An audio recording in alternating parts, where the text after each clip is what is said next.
캐나다에서는 이사 가기 전에 점검을 받아야 되는데요. 청소 상태라던가 파손이 돼 있지 않은지 검사를 받아야 돼요. 그래서 요즘에 틈이 나면 열심히 청소를 하고 있고요. 제가 이사 올 때 사람이 살지 않던 곳이라 구석구석 사실 지저분한 게 많았는데요. 그래도 이사 나가기 전에 깨끗하게 청소를 해 놓으려고 합니다. 주인분들이 한국 분이신데 굉장히 인자하시고 좋은 분들이셔서 뭐 특별한 문제는 없을 것 같은데요. 그래도 좀 더 깨끗하게 정리를 해주고 이사를 가려고 합니다.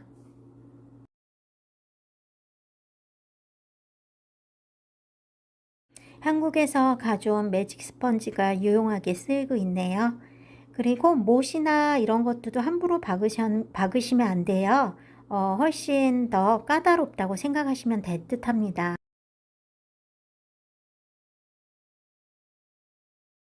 아이 집은 아이가 스스로 정리를 하라고 했는데요. 지금 일주일째 미루고 있네요. 인내심을 계속 테스트 받고 있고요. 아이를 키우면서 가장 중요한 게 인내심이지 않을까 생각합니다. 물론 뭐 도와주기 하겠지만 스스로 정리했으면 하는 마음이 드네요. 저는 아이를 키울 때 가능하면 내가 막 결정해서 푸시하는 게 아니라 아이가 원하는 것을 잘 듣고 지원해 주는 그런 방향으로 아이를 키웠던 것 같아요. 근데 엄마다 보니까 또 저도 처음 아이를 키우다 보니까 불안함이 많잖아요. 그래서 아이들이 이제 "내가 알아서 할게. 알아서 할게." 맨날 이렇게 얘기해요. 근데 나중에 딱 열어보면 안 되는 게 너무 많거든요. 그러다 보면 또 "이렇게 해라. 저렇게 해라." 하고 또 해 주기도 하고 이 경계선에 계속 왔다 갔다 했던 것 같아요. 아주 어릴 때 기억이 나는데 아이들이 좀 폐가 약해서인지 감기에 자주 걸렸었거든요. 근데 저는 대체의학이나 자연 치유를 공부를 했기 때문에 이거는 땀을 흘리고 어느 정도 면역력을 끌어올려야지만 된다는 걸 알고 있는데도 불구하고 애가 계속 39도 막 이렇게 열이 나는데 이러다가 내 문제가 생기면 어떡하지? 겁이 나는 거예요. 그래서 아이 안고 막 어쩔 수 없이 소아과 가서 진료 보고 또 약 처방 받아서 오고 이걸 계속 반복했거든요. 그러다가 어떤 때는 '한 번 버텨 볼까?' 그래서 껴안고 계속 열 식히게 해 주고 기치료 같은 거 아이들 해 주고 그 경계선에서 고민을 되게 많이 했던 것 같아요. '어떻게 해야지 될까?' 그러다가 버티다가 또 겁나서 병원에 갔다가 이거를 반복하다가 어느 순간 '그래 한번 아이를 믿어 볼까?' 그렇게 하고 나서는 정말 깜짝같이 아이들이 그다음에 한번 좀 앓은 다음에 감기가 나았어요. 운이 좋아서 그럴 수도 있겠죠. 혹시 잘못돼서 내 바이러스가 침투하거나 큰 병으로 전환이 될 수도 있으니까 아이들 키울 때 그게 가장 말을 아이가 못할 때니까 그게 가장 힘들었고요. 이제 사춘기 돼서 제일 힘든 게 이거예요. 그러니까 진로에 있어서 중요한 결정을 해야 되는 시기에 아이들의 이제 말을 할 수 있으니까 엄마 뜻대로 할 필요가 없잖아요. 그래서 아이와 의논을 해야 되는데 아이도 아직 미성숙하고 또 엄마라고 해서 아이를 다 알 수 있는 것도 아니고 이런 고민에 빠지게 되죠. 근데 저는 그래도 예전처럼 아이를 믿고 아이에게 선택의 기회를 줬어요. 캐나다에서는 인터내셔널 스튜던트한테 내년 학기, 그러니까 9월에 시작하죠. 내년 학기를 2월 1일 전까지 학비를 내라고 통보가 왔어요. 근데 아이가 아직 뭐 3-4개월밖에 학교를 다니지 않았잖아요. 근데 아직 적응도 안 됐고 또 영어에 대한 자신감도 없는데 더 공부할지 아니면 그만두고 다시 한국으로 돌아갈지 아이한테 결정하라고 하는 게 사실 어려운 일이죠. 근데 저는 고민을 해 보고 아이한테 결정하라고 결정권을 주었어요. 결론은 저희 아이는 다시 한국으로 돌아가기로 했고요. 저 뭐 인간사가 세옹지마잖아요. 정말 공부 잘해서 의사가 된 아이들이 오히려 효도를 하지 않고 어 오히려 이렇게 집에서 망나니였던 아이가 커서 효도를 했다는 것도 있고요. 정말 공부 잘한 아이 때문에 집에 있는 집 팔고 땅 팔고 했는데 나중에는 아무것도 없이 거지로 노인이 살게 됐다는 이야기도 있고, 거꾸로 아무것도 공부를 너무 못해서 그대로 갖고 있던 땅이 가격이 올라서 여유로운 노후를 보냈다는 이야기도 있고, 뭐 그 반대 경우도 있겠죠. 자녀가 잘 돼서 성공해서 행복하게 사는 모습을 보는 게 부모의 가장 큰 기쁨이지 않겠어요. 그래서 많은 돈과 시간 여러 가지를 포기한 채 해외에 나와서 아이들을 서포트해 주는 부모님들이 많이 계실 거라고 생각해요. 뭐 어쨌든 저희는 돌아가기로 지금 결심을 했기 때문에 있는 동안 학교 생활 열심히 하고, 가능하면 캐나다에 또 언제 와 보겠어요. 남은 휴가, 방학 때 좀 여행도 하고 이럴 생각을 하고 있습니다.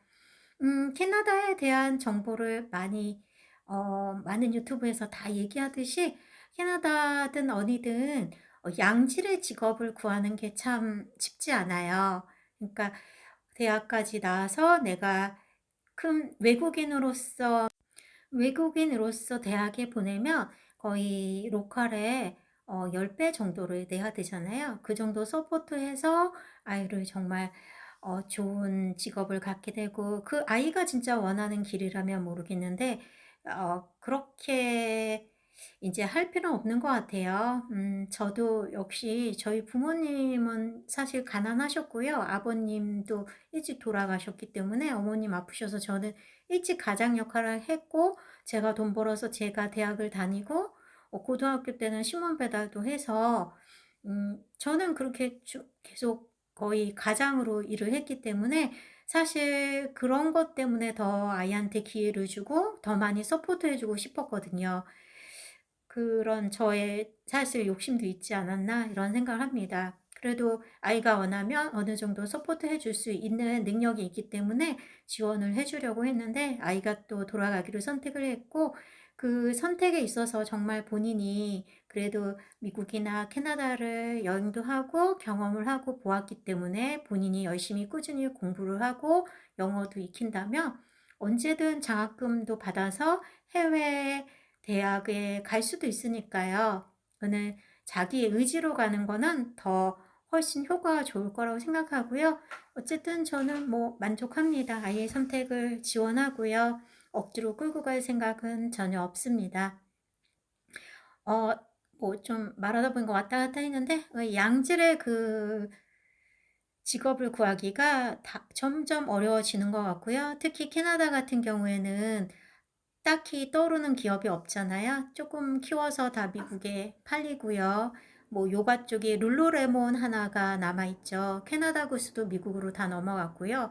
그러니까 캐나다 내에서 좋은 직장을 구해서 다니기가 쉽지 않다라는 거는 좀 알려드리고 싶어요. 인도인들이 굉장히 많이 넘어오는데, 인도인들이 스몰 비즈니스로 뭐 가스 관련, 뭐 건설 관련, 아니면은 스몰 웨이트레스 이런 건 거의 다 하고 있는 것 같아요. 한국인들이 그렇게 힘든 일을 많이 하지는 못하시잖아요. 인구도 좀 작고 하다 보니까 한국인들이 가장 많이 하시는 거는 뭐 카페, 스시 이런 것들을 좀 많이 하시는 것 같아요. 근데 그거는 자본이 있으셔야 될 것 같고요. 그 외에는 뭐 아이들 돌보는 거 이런 거에서 영주권 많이 따시고 하는 것 같고요. 젊으시다면 도전해 보실만 할 것 같습니다. 근데 각자 사정이 있고, 저의 경우는 저는 이미 한국에서 기반을 다 다져왔고, 제가 여기서 대학 교수로 뭐 일을 할 수 있다면 모르겠지만, 제가 여기서 뭐 서빙이나 이런 일을 할 수는 없잖아요.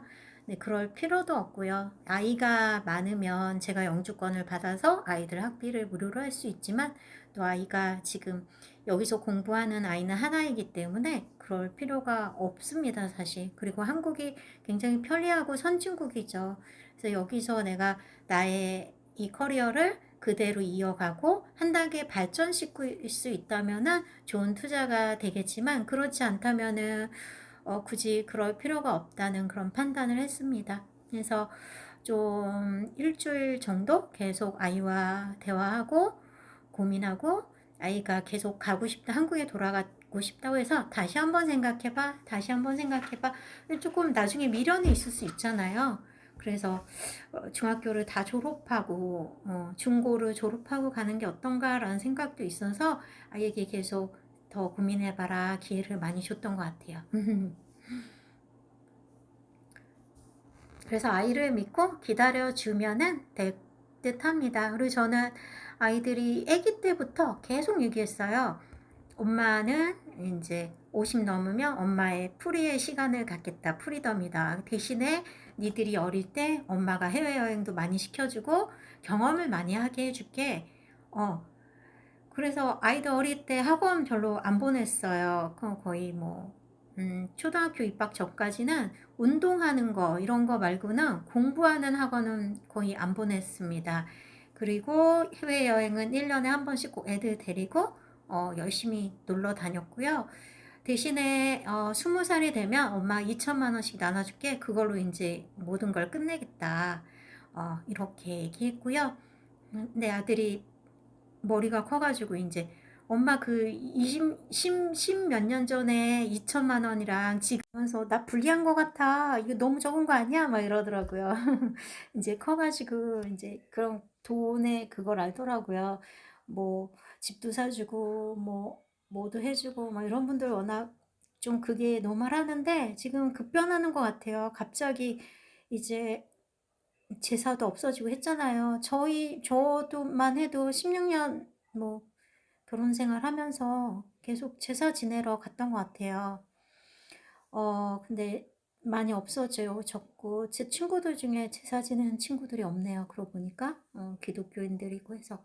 어쨌든, 이렇게, 이제 우리 세대가 이제 80, 90까지 산다고 하면, 저 같은 경우도 뭐 4, 50년이 남았잖아요.